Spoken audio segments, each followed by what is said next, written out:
presence in US, Canada, in many parts of EU, Middle East, Asia Pacific, even Caribbeans, Australia, New Zealand. And we feel it is our responsibility to interact with larger audience on Indian Overseas Congress platform to really tell people about not just India, but our idea of India. We strongly believe in thriving democracy, inclusion, diversity, equality, justice, respect for everybody. And to us, democracy is the bedrock of our civilization. At present, some of us are concerned about what is going on in India in terms of capturing of institutions, control of media, sort of attack on civil society, and many other related issues, including polarized politics. And as part of that, Mr. Gandhi has been traveling to meet world leaders. We had a visit in US recently, few months ago, where Mr. Gandhi went to Silicon Valley, Washington, New York. We had similar visit in UK, and we felt that it is time we come to EU and meet with leaders here, go meet some people in Paris, Oslo, Hague. So this is part of a program. And the program started from Brussels. We had some very interesting meetings yesterday. And we are delighted that you have taken time out from your busy schedule to come and interact with us. So with this background, I'm going to request Mr. Gandhi to say a couple of words and then open up for broader interaction and question answers. He doesn't need introduction, and I believe that. So I'm not going to introduce him. He is our leader. The most important thing about him that I would like to mention is the yatra. He walked close to 4,000 kilometers in 150 days from south tip of India all the way to north. With him, 50 to 100,000 people walked along the way. He got chance to meet people, listen to them, understand their issues, and I believe this way of reaching out to people was very unique. Of course, it has roots in Indian tradition. Buddha did this, Guru Nanak did that, Gandhiji did that, and many others in the past did that. He made a huge impact on the minds of people because walking 4,000 kilometers requires something unique, mentally, physically, emotionally. And Rahul could do that and carry people with him. So we are all proud of our leader. And here is Mr. Gandhi. Thank you, Sam. Thank you very much for coming here to this press conference. Sam mentioned most of it. We've been traveling abroad to meet different people, both from Europe and from our diaspora. And we've been doing this regularly now. We went to the United States, and now we've come to the EU, trying to get a sense of what is going on here, and also to give people a little bit of a sense of what is going on back home. So, happy to take your questions. Yes, please. I have 3 questions, if that's okay. Let's start. Can we do one at a time, please? Can we do one at a time? That's what I'll do. All right. See, the first question is, what was the main message for the parliamentarians here? And what do you expect from them? What do you expect from Europe? Have you come with any sort of expectation that you tell them, give them a message, and then you want them to do something? No. And it's more of a conversation than a message. I'm no one to come and give a message to the Europeans.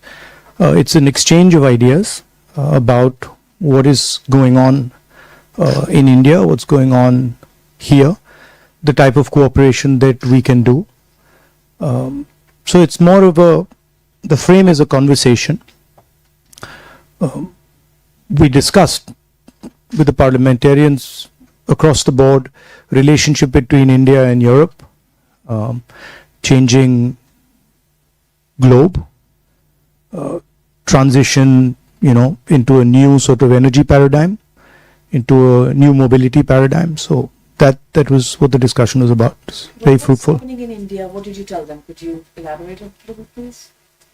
Yeah, we were giving them a sense of the type of challenges India is facing, economic challenges, other challenges, the general sort of attack on the democratic institutions. So that's what we discussed. Yes, go ahead. Yes. Can you speak a little louder? Welcome to Brussels and thanks so much for organizing this. So you're basically here on the eve of G20. Most of the European leaders are back in Delhi. And they're going to be meeting with Mr. Modi. They're going to be meeting with the government there. And my question to you is, do you feel with all of these... Sorry, can you hear me? We can hear you. Yeah. Do you feel with all of these meetings they're going to be having, the Western leaders, are they giving Hindu nationalism a free pass? Are they giving the persecution of Muslims and minorities a free pass in India right now? I don't think. I think the G20 is an important conversation, and it's a good thing that India is hosting it. Of course, there are issues in India that we raise, but I don't think. I think the framing that are they giving them a free pass is not exactly correct. But do you feel that obviously there's a war going on in Europe right now, and there's been this constant, I wouldn't say an allegation, but there is this aspect that India has close relations with Russia, and we've had European leaders talking to India about it. And do you feel in this aspect of trying to lure India away from Russia, they won't bring up the persecution of minorities and Muslims in India, leaders from the West? No, I mean, India, of course, has a relationship with Russia. India has a relationship with the United States. India is a large country, and by nature of being a large country, it will have relationships with many other countries. So that's a normal thing. That's not, India has every right to have a relationship with whoever it wants. There is, of course, there are serious issues about the type of actions that are being taken with regards to institutions, with regards to democracy and stuff. And yeah, we would hope that there is a sense that there are underlying issues. Can I just have a follow-up? Hold on, no, please just. Yes, sir. Dmytro Shkurpa, National News Agency of Ukraine. We know that the Modi government takes quite cautious position on the conflict and the war Russia held against Ukraine. So that I'm curious, what is the opposition point of view on the issue? And the related question, is that cautious position of the Indian government related to the sharp increasing of the oil supply of Russian oil to India? I think the opposition, by and large, would agree with India's position, current position on the conflict.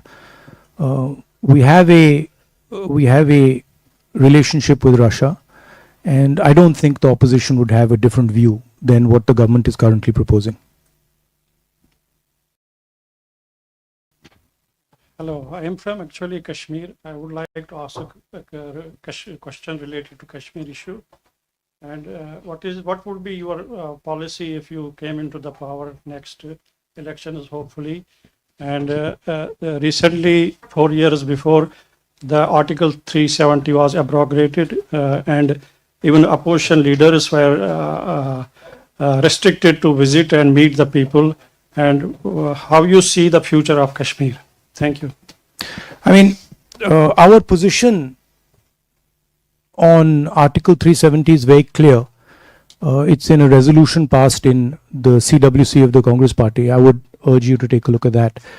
Of course, we are for ensuring that every single person in our country has a voice, is allowed to express themselves, and we feel very strongly that Kashmir should develop, Kashmir should progress, and there should be peace in Kashmir. Please. Thank you very much, Pascaline Gabory, pilot for Dev. I just would like to know what are your next priorities, political priorities, and what will be your world vision in a context of growing tensions. Thank you. What would be my Your view on international relations in a difficult context that we are now. I've been saying in all my meetings that it is pretty clear that China is proposing a particular view, a particular vision of the planet, right? And they are putting on the table the idea of the Belt and Road. And one of the reasons they are able to do that is because they have become a center of global production. And this is something I told the people yesterday in the External Affairs office. But I don't see an alternative vision coming from our side. That vision requires a vision for production in a democratic environment. What the Chinese have basically shown is that it is possible to produce effectively in a coercive environment where you don't give people freedom, where you restrict their freedom, but you offer them prosperity without political freedom. And the challenge for us is, can we provide an alternative vision where we do production under democratic conditions with political and economic freedom? And I think there's a lot of cooperation that can happen between the United States, between Europe, and between us. And I think that's where a lot of our focus should go. How can we create an alternative to the Chinese production model that is a coercive production model? A competitive vision. Hi, this is Malini from PTI. You've given a very dignified answer to G20 happening in India is a very good thing. And we have news that Mallikarjun Kharge has not been invited for the G20 gala dinner by the BJP. And that says a lot. And I would like you to comment on that, because you are holding a very good stand, supporting the G20 happening in India. And here we have a very contrary, very interesting. No, what's contrary about it? I mean, they've decided not to invite the leader of the opposition. It tells you something. I mean, it tells you that they don't value the leader of 60% of India's population, and it's something that people should think about. Why they're feeling the need to do that, and what is the type of thinking that goes behind that? I have a follow-up question as well. I was there in Paris to cover Mr. Modi's, Bastille Day parade event, and two things happened at that time, which is very controversial. There was a 17-year-old boy who was shot in France, and the French actually jailed about 1,000 people just so that the event would go peacefully. And at the same time, I didn't realize that. happened.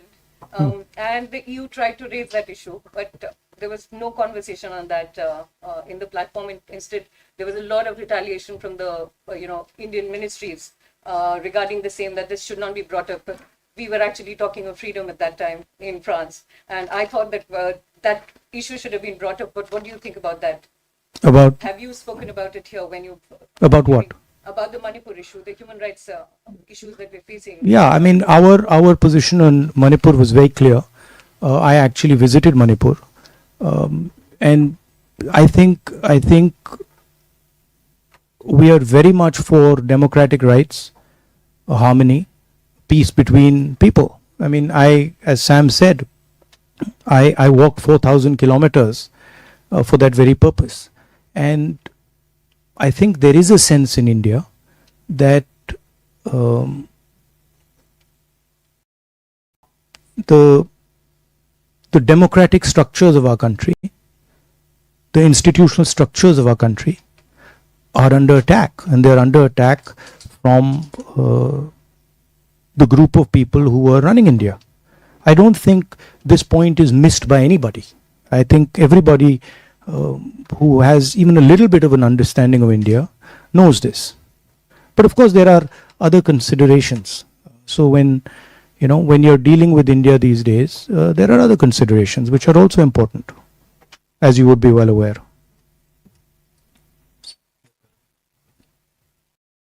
The democratic fight and the fight for democracy in India is ours, and it's our responsibility, and we will take care of it, and we will make sure that the sort of onslaught on our institutions, on our freedom is stopped. The opposition will make sure it happens. Sir मैं नाम यूनुसान, मैं आज तक के लिए काम करता हूँ। मैं अपनी भाषा में आपसे क्वेश्चन करूंगा। आप 6 रोजा दौरे पे आए हैं, तो उसका बुनियादी मकसद क्या, और आपकी कल बेल्जियम और यूरोपियन पार्लियामेंटेरियन से मुलाकात रही है, तो वो कैसे रही? आप हिंदी में जवाब चाहते हैं या इंग्लिश में? You decide. You ask. Okay, I'll no, the aim of the visit is to meet our diaspora here, to engage with them, to get a sense of what they're dealing with, what they're going through. That's one aspect. The second aim is to meet members of the government here, MPs, other people, and to get a sense of how they are seeing India, how they are seeing the possible cooperation between India and Europe, how they view India, what they think India should be doing, and also giving them a bit of a sense of what we think our relationship should look like.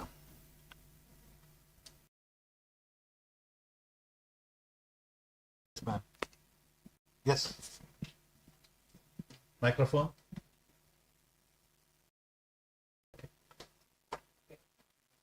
We can hear you, I think.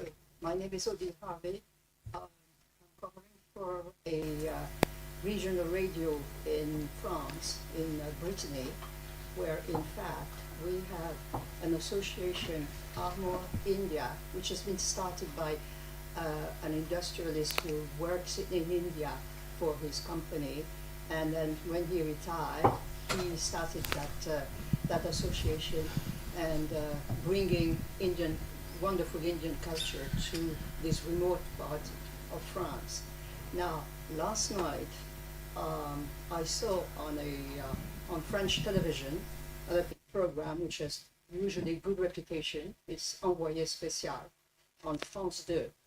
And they describe all the discriminations about the Muslims, about the Christians, in very cruel terms.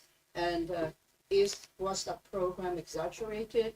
You can still see it on the website. Ma'am. And I know you're going to France, so I just would like to know about the situation of all those discriminations in India.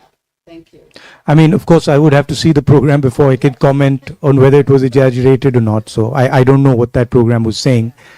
But certainly there is an increase in discrimination and in violence in India, and there is a full-scale assault on the democratic institutions of our country. That everybody knows, and internally in India it's been commented on, and globally it's been commented on.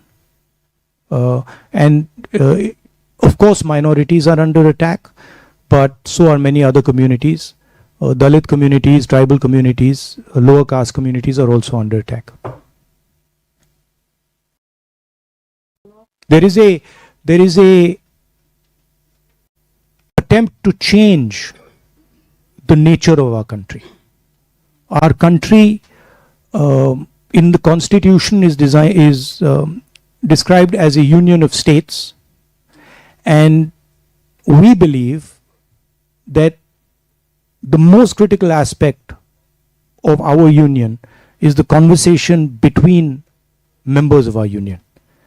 And there is an alternative vision, which is the BJP vision, which believes that power should be centralized, power should be concentrated, wealth should be concentrated, and the conversation between members of the union, between people of India, should be suppressed. And so this is the fight between two visions. I like to term it the fight between Mahatma Gandhi's vision and Nathuram Godse's vision. Nathuram Godse being the person who assassinated our leader.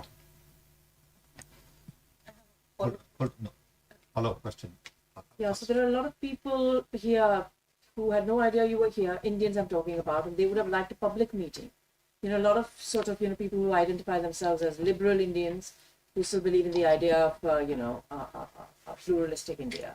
And they were like, oh, he's here, we have no idea, why is there no public meeting? So why do you think we should not organize that to sort of meet, have an open, if I'm allowed to finish, an open meeting to meet all kinds of Indians who would have liked to sort of just see you or, or talk to you. And the second question is Let's deal with one question at a time. Everybody's been asking too. What? Relax. You can ask two. No, one second. We'll take one at a So time. when we design these tours, we have a structure, and the organizers decide whether we are going to have closed door meetings, whether we're going to have public meetings and stuff like that, depending on the length of the tour and the type of place we're going to. So I guess in Belgium we sort of opted for a model. By the way, hundreds of people are coming and meeting us, and pretty much everybody in Belgium who of Indian origin knows exactly where I am, and they've been coming by droves to come and see me. But I think we decided that a full-blown Indian-style public meeting in Belgium might not be the best way to do it. You said in the past you were spied on by the government. Is that still true? Do you have any more information? Are you still being spied on by the Indian government? I mean, the fact that Pegasus was on my phone is a known fact. I mean, I don't know the details of how I'm tracked, but I'm certainly tracked for sure. Yes. In fact, just going back to the Bharat Jodo Yatra, there is also, I think I'm very loud. Everybody can hear me. All right. I have heard a lot of speeches before, starting 2014 onwards. You have been mentioning a very, very important, crisis that is coming up in India. The unemployment of the youth, which is at the highest level right now. While you were on your yatra across the country, did you meet the youth, and did this issue actually really come up many times? Yeah, I did. In various states. I met thousands and thousands of youngsters, and all of them said exactly what you're saying. The three things they said: number one, unemployment; number two, huge increase in the levels of poverty and completely skewed income distribution. So few people getting very, very wealthy, and the bulk of people being pushed back into poverty, and then rising prices and inflation. Those were the three things that repeatedly they told me. The fact of the matter is that India has the highest unemployment that it's had in the last 40 years. So there is something clearly wrong with our economic model. It's not accepted, and there's a lot of media support for the government. So those type of things don't come out. But I don't think the current path we are on, economic path we are on, is sustainable in any way. And there will certainly be consequences and a backlash to this model. My name is Nadeem Bhatt. I am from ARI News. And you have just talked about the minorities in India. I would like to ask about Kashmir. What is your party's stance on the current situation in Kashmir, and what step do you believe should be taken to address the ongoing conflict there? How do you view the role of international diplomacy in resolving the Kashmir issue, and what would be your approach if your party comes into power? Kashmir is, of course, an integral part of India, so it's nobody's business other than our own, other than India's business. Our position, as I stated earlier, is very clear. It's in a working committee resolution. We can give you a copy of that resolution if you're interested in reading it. But I feel that it's very important, the general discussion we are having here, that democratic institutions, democratic structures need to be protected in India, and the voice of people needs to be defended and protected. And that goes for every single part of India, including Kashmir.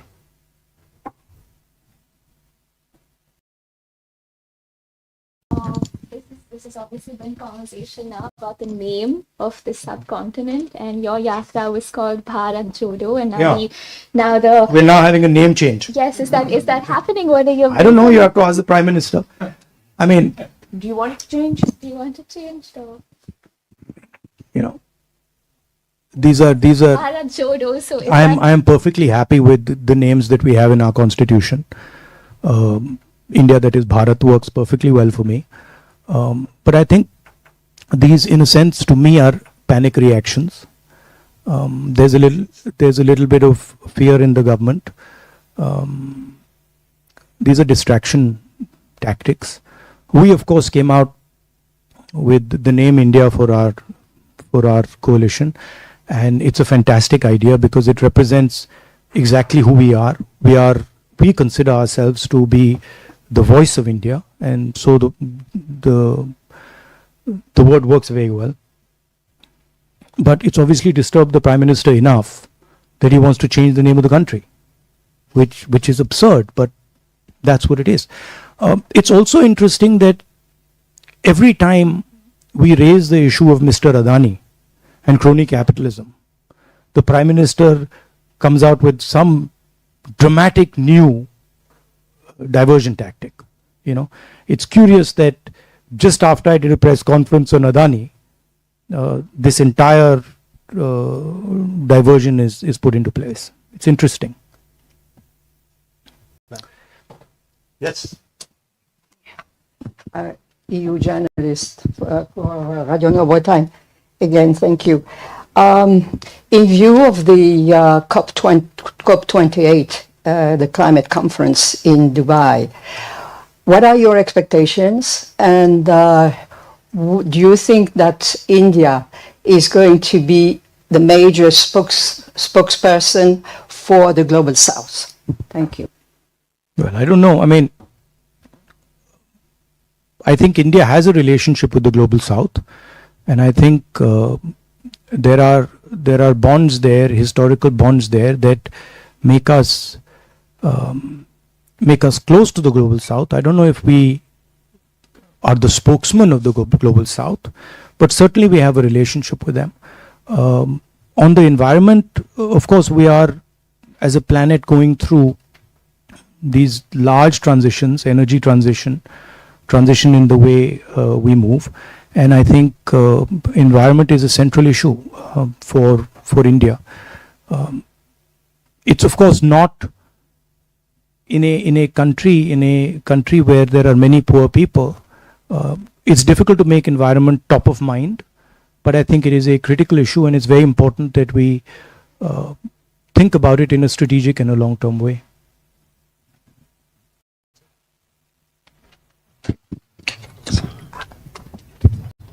Thanks. Brian Ricketts, representing the European coal industry, and I've enjoyed visits to European coal industry, and I've enjoyed visits to coal power plants and mines in India, and my hope for the future is a democratic India. And the question relates to that. As China developed very rapidly over the last few decades, its economy became imbalanced, and it's now paying the price for that, I believe.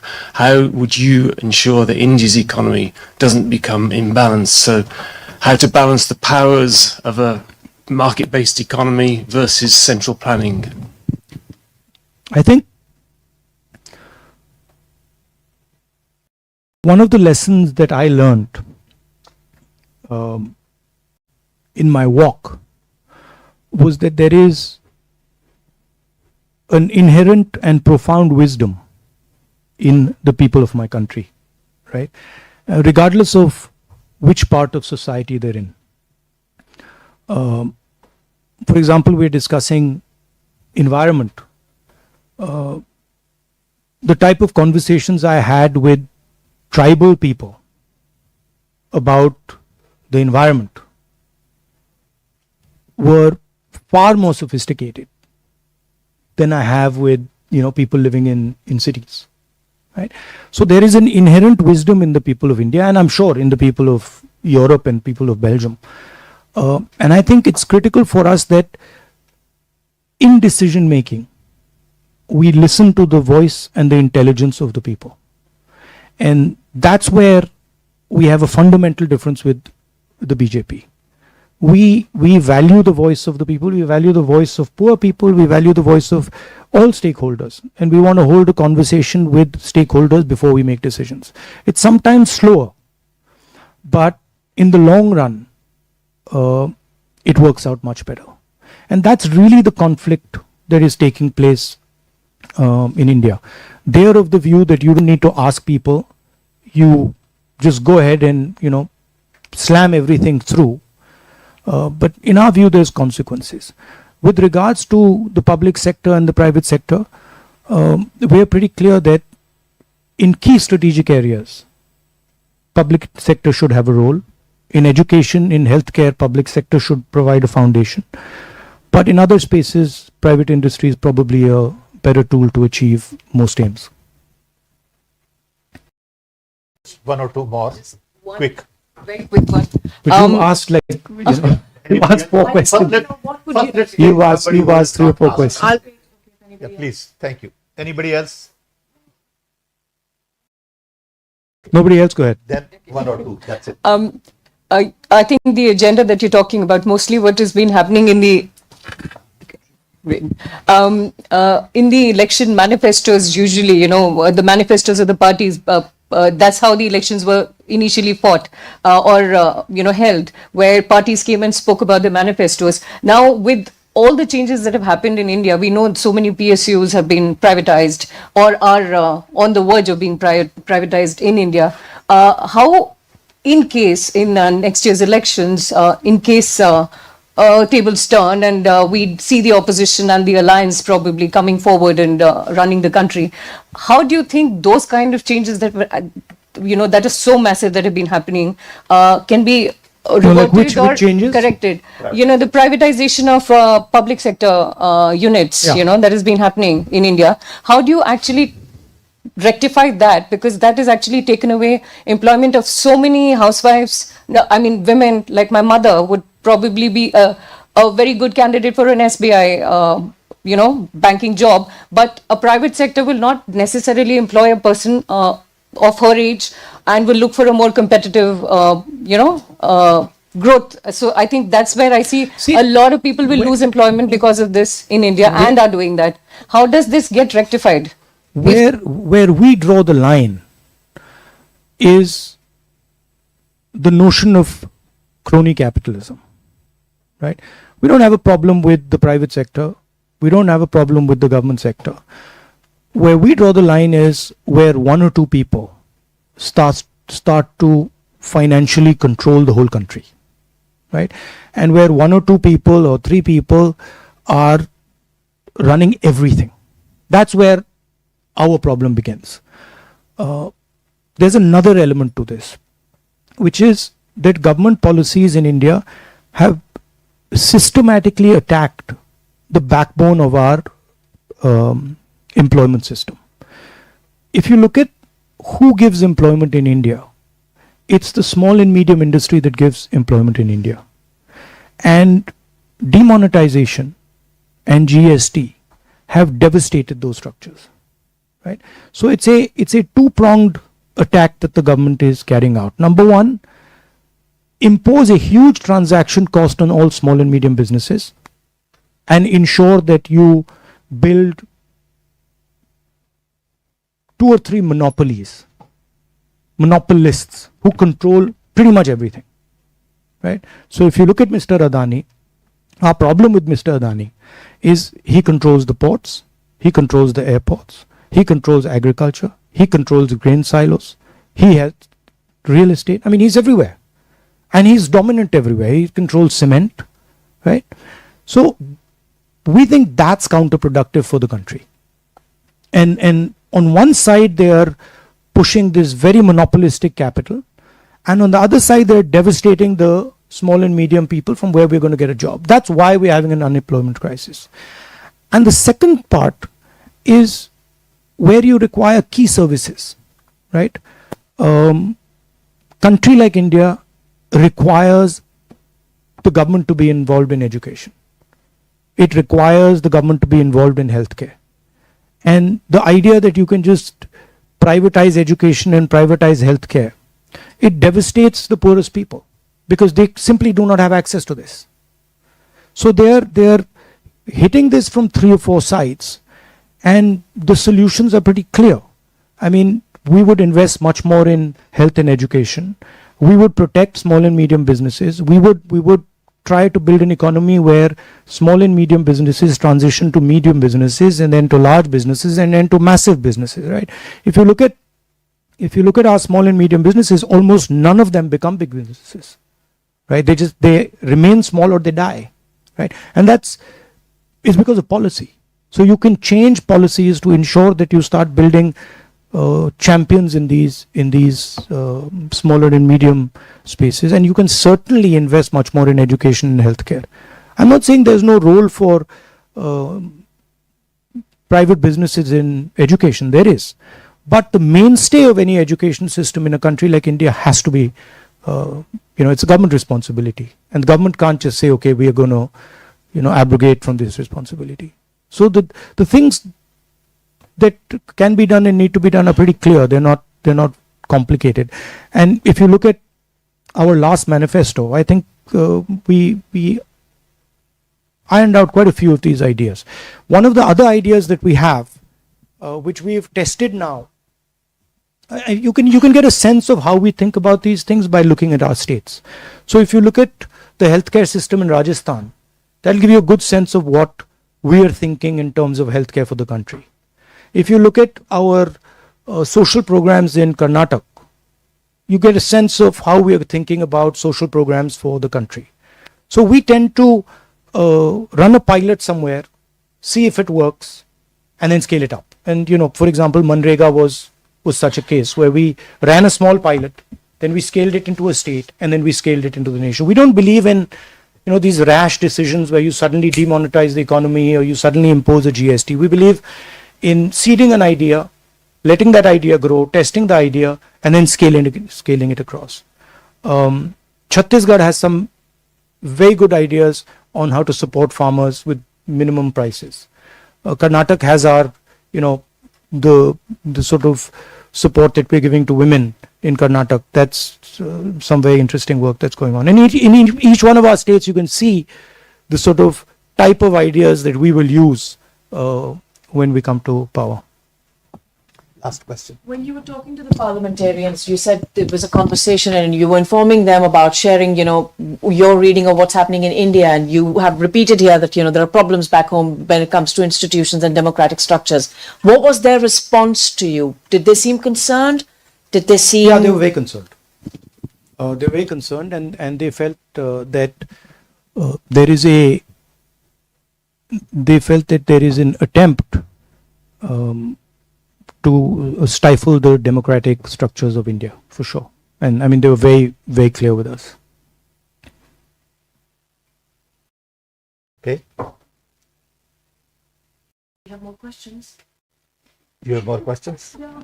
No, I think 5 questions for one person is good enough. I mean, if you know. Okay. Sponsors are coming to everybody. No Thank you. offense. No, but thank you very much for your time. We really appreciate. Thank you, Rahul. Thank you very much. And we hope to see you again. Be in touch. Thank you.